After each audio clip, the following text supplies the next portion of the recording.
প্রিয় দর্শক, এমন একটি দুরূদ শরীফের কথা বলবো, জীবনে একটিবার হলেও এই দুরূদ শরীফের আমলটি করবেন। নবীজি সাল্লাল্লাহু আলাইহি ওয়াসাল্লাম ওয়াদা করে বলেছেন, এই দুরূদ শরীফের আমলটি যদি আপনি করতে পারেন, পৃথিবীর মধ্যে সবচেয়ে সুখী মানুষ আপনি হবেন। কোনো কিছুর অভাব অনটন আপনাদের কাছে থাকবে না।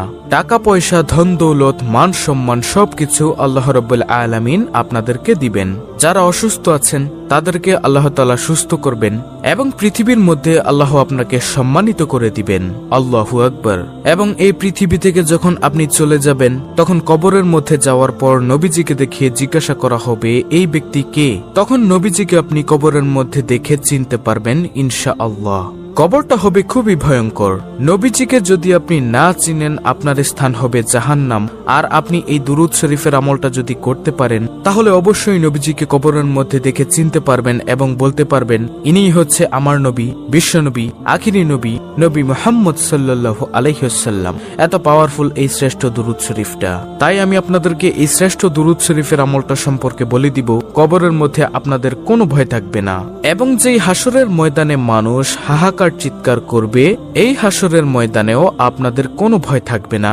এবং হাসরের ময়দানে আল্লাহ রাব্বুল আলামিন আপনার হিসাবটা একেবারে সহজভাবে নিবে, এই দুরূদ শরীফটা যদি আপনি পাঠ করতে পারেন, দুরূদ শরীফের আমল করতে পারেন। কিন্তু প্রিয় দর্শক, একটি শর্ত হলো, শুধু দুরূদ পাঠ করলেই হবে না, পাশাপাশি আপনাকে নবীজির সুন্নত এবং আল্লাহর ফরজ বিধানগুলো পালন করতে হবে। দেখা গেল যে আপনি নামাজ পড়লেন না, রোজা রাখলেন না, হালাল হারাম বিবেচনা করলেন না, শুধু দুরূদ পাঠ করলেন। হাসরের ময়দানে আল্লাহ রাব্বুল আলামিন আপনাকে ডাকবে, ডাকার পর আপনার চেহারার দিকে তাকাবে এবং আমলনামার দিকে তাকাবে। তাকিয়ে আল্লাহ রাব্বুল আলামিন বলবে, যাও বান্দা, তোমাকে আমি ক্ষমা করে দিলাম। তখন আর কোনো প্রশ্ন করবেন না। এই দুরূদের উসিলায় আপনি বিনা হিসেবে হাসতে হাসতে জান্নাতের মধ্যে প্রবেশ করতে পারবেন ইনশাআল্লাহ, যদি আল্লাহ দয়া দেন। তাই আমি আপনাদেরকে অনুরোধ করে বলবো, অবশ্যই দুরূদ শরীফের আমল করবেন। যে কোনো দুরূদ শরীফ পড়লেই তো লাভ, কিন্তু এই দুরূদ শরীফটা পড়লেই স্পেশাল লাভ।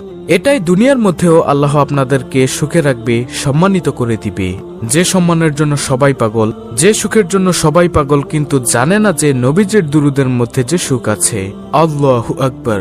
নবীজি ওয়াদা করে বলেছেন, এই দুরূদ শরীফটা আপনি একবার পড়বেন আর সঙ্গে সঙ্গে নবীজির রওজা পাকে ফেরেশতা আপনার নাম, আপনার বাবার নাম, আপনার ঠিকানা সহকারে নবীজির রওজা মোবারকে পৌঁছে দিবে এবং সঙ্গে সঙ্গে আপনার মর্যাদা আল্লাহ তাআলা 10 গুণ বৃদ্ধি করে দিবেন এবং সঙ্গে সঙ্গে 10টি রহমত আপনার উপরে নাজিল হবে এবং 10টি গুনাহ আপনার ক্ষমা হয়ে যাবে এবং 10টি নেকি আল্লাহ তাআলা আপনাদের আমলনামার মধ্যে দিয়ে দিবেন। তাই আমি আপনাদেরকে বলবো, নবীজির দুরূদ আপনারা বেশি বেশি পড়বেন। আমি স্ক্রিনের মধ্যে বাংলাতে এই ছোট্ট দুরূদ শরীফটা লিখে দিব। ইনশাআল্লাহ আপনারা এই দুরূদ শরীফটা প্রতিদিন সকালে 100 বার পড়বেন। যদি দিনে পড়তে না পারেন তাহলে রাতে হলেও পড়বেন। আর পড়তে মনে না থাকলে কোনো সমস্যা নেই, যখনই মনে হবে তখনই আপনি এই দুরূদ শরীফের আমলটি করবেন। ছোট্ট একটি ঘটনা আমি আপনাদেরকে বলবো, দুরূদ শরীফের যে কি পাওয়ার, তারপরে আমি আপনাদেরকে স্ক্রিনের মধ্যে বাংলাতে দুরূদ শরীফটা লিখে দিব। ছোট্ট এই দুরূদটি আপনাদেরকে শিখিয়ে দিব ইনশাআল্লাহ। তো ঘটনাটি হলো, একজন বালক যুবক হজের মধ্যে গিয়ে তিনি সব জায়গার মধ্যে শুধু দুরূদ শরীফ পড়ছেন। বড় একজন আলেম হযরত নোমান শিবলি রাহমাতুল্লাহি আলাইহি তিনি বলল, হে বালক, তুমি সব জায়গার মধ্যে দুরূদ শরীফ পড়ছো, হজের মধ্যে অন্যান্য দোয়াগুলি আছে, তুমি কি সেই দোয়াগুলো পারো না?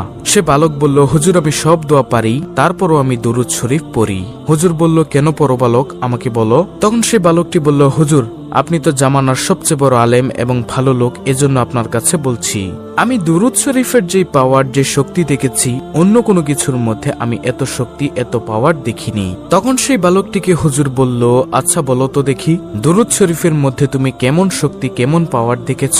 তিনি বলল, অর্থাৎ সেই বালকটি বলল, আমার বাবার সঙ্গে আমি হজের মৌসুমের সময় কাফেলার সঙ্গে আমরা হজ করতে আসতেছিলাম। আসার সময় পথিমধ্যে আমার বাবা হঠাৎ করে অসুস্থ হয়ে গেল। অসুস্থ হয়ে যাওয়ার পর আমাদের যাত্রা বিরতি করলো।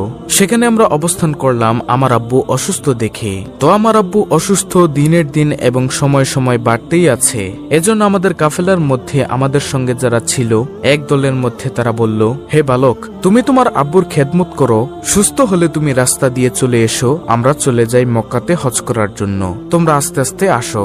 তখন সে বালক বলল, আমাদের কাফেলার লোকগণ সবগুলো চলে গেল এবং আমি আমার আব্বুর খেদমত করছিলাম। হঠাৎ করে আমার আব্বুর অসুস্থ আরো বেড়ে যায় এবং হঠাৎ করে দুনিয়া থেকে বিদায় নিয়ে চলে যায়, মারা যায়। তারপর আমি দেখলাম হুজুর, আমার বাবার চেহারাটা কালো কুচকুচে হয়ে গিয়েছে, বিগড়ে গিয়েছে, খারাপ হয়ে গিয়েছে। আমি দুশ্চিন্তায় পড়ে গেলাম। হায়রে, এমন একটি জায়গার মধ্যে, মরুভূমির মধ্যে আমার আব্বুর এই অবস্থা, আশেপাশে কোনো মানুষও নেই। যদি কোনো মানুষ দূর থেকে এসে দেখে আমার আব্বুকে এভাবে খারাপ চেহারা হয়ে গেছে, বিকৃত কালো হয়ে গেছে চেহারাটা, তখন মানুষ কি মনে করবে? তখন তিনি অর্থাৎ বালকটি কান্না করতে করতে বাবার চেহারার মধ্যে কাপড়টা দিয়ে ঘুরে কান্না করতে করতে সেই জায়গার মধ্যেই মনের অজান্তে ঘুমিয়ে গেছে। তিনি বললেন, অর্থাৎ বালকটি বলল, আমি ঘুমের মধ্যে দেখলাম একজন সাদা জুব্বার সাদা পাগড়ি পরে আমার আব্বুর কাছে আসলো। আসার পর আমার আব্বুর কাপড়টা মুখের থেকে দূর করলো। সরানোর পরে আমার আব্বুর বিকৃত চেহারাটা, খারাপ কালো চেহারাটা, তিনি তার মধ্যে তার হাতটাকে মুছে দিলেন, হাতটাকে বুলিয়ে দিলেন, মুছে দেওয়ার সঙ্গে সঙ্গে আমার আব্বার চেহারাটা নূরে নূরান্বিত হয়ে গেল, সুন্দর হয়ে গেল, চোখ ঝলমল করতেছিল। তখন আমি স্বপ্নের মধ্যেই বললাম, আপনি কে? তিনি চলে যাচ্ছিলেন। আমি পিছনের দিক দিয়ে গিয়ে বললাম, আপনি কে বলে যান, না হয় আপনাকে ছাড়বো না। কারণ এমন কঠিন সময়ের মধ্যে আমরা বিপদের মধ্যে পড়ে গিয়েছি, আর আপনি আসলেন, এসে আমার বাবাকে সাহায্য করলেন, আমার আব্বার চেহারাটাকে আপনি সুন্দর করে দিলেন। আপনি কে? আপনার পরিচয় আমি জানতে চাই। তখন তিনি বললেন, অর্থাৎ ওই সাদা জুব্বা পাগড়ি পরা, তিনি বললেন, আমি আর কেউই নই, আমি হলাম বিশ্বনবী, আখিরি নবী মুহাম্মদ সাল্লাল্লাহু আলাইহি ওয়াসাল্লাম।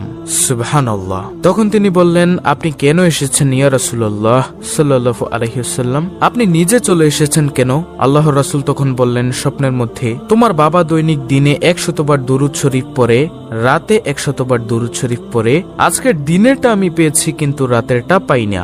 ফেরেশতাদেরকে জিজ্ঞাসা করলাম। ফেরেশতা তখন বলল, আপনার সেই আশেক, আপনার ভক্ত যে দুরূদ শরীফ পাঠ করে, আপনার উম্মত, সে তো খুব বিপদের মধ্যে আছে, দুনিয়ার মধ্যে ভালো আমল করে না, এজন্য চেহারাটা পাল্টে গিয়েছিল, বিগড়ে গিয়েছিল, এজন্য রাতের দুরূদটা সে পাঠাতে পারে না।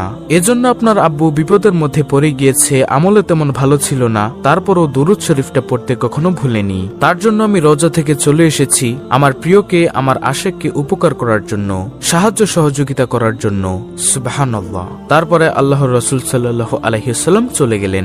এরপর সেই যুবক বলল যে, হুজুর, আমি এরপর থেকে বুঝতে পারলাম দুরূদের মধ্যে যে কি ফজিলত, কি বরকত। এরপর থেকে আমি দুরূদ শরীফ পাঠ করি। প্রিয় দর্শক, এখন কথা হলো যে কোন দুরূদ শরীফ পাঠ করলে আপনার মর্যাদা বেড়ে যাবে, সওয়াব পাবেন। আজকে যে দুরূদ শরীফটা আমি আপনাদেরকে শিখিয়ে দিব, এটা 100 বার হলেও কমপক্ষে জীবনে পড়বেন।